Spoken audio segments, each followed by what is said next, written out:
Welcome to the Peaceful Life Podcast, coming to you from a cottage in the woods in the beautiful mountains of California. Today's episode is about selfies and how they can both hurt and help your self-confidence. A selfie is defined as a photograph of yourself or yourself with other people taken with a cell phone camera held at arm's length or pointed at a mirror. Many selfies are taken in order to share on social media in an act that has been called by psychologists as strategic self-presentation.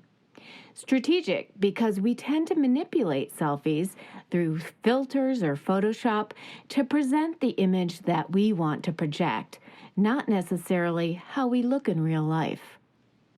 Google published a report that said in the year 2014, approximately 93 million selfies were taken each day, and that was only for Android users. And it's estimated that among people aged 18 to 24, 1 out of every 3 cell phone pics are selfies. But self-portraiture is not a new phenomenon. Even prior to the invention of photography, painters and artists were enamored with their own image.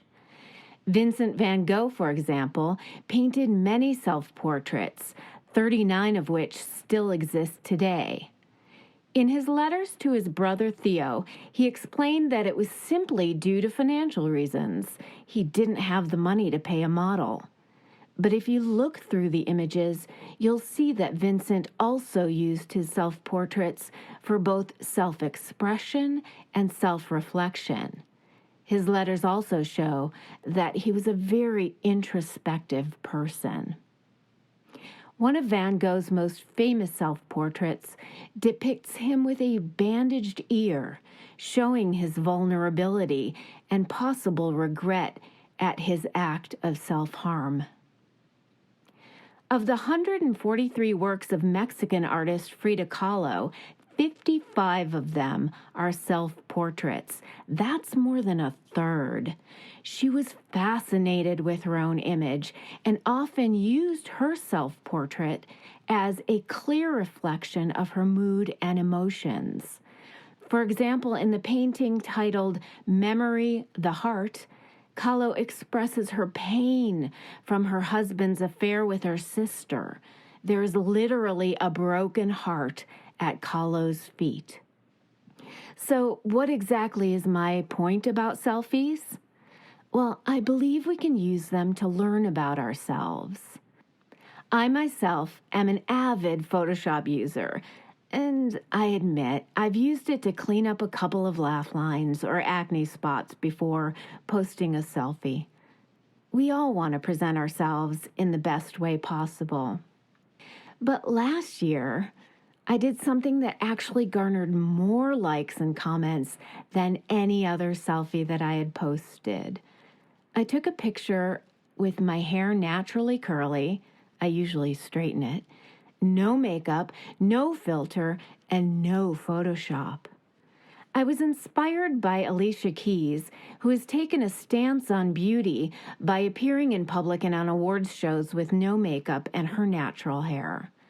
Now, I know it's a common social construct to comment on selfies and tell the person that they look beautiful, so most of the time I take that in stride. But I had several people come up to me and mention the photograph in person, that they loved the photo and that they loved that I posted it. And for me, posting that photo was incredibly empowering. Since then, I'm careful to not alter any of my selfies too much. Yeah, I still use a filter every now and then, but mainly for fun.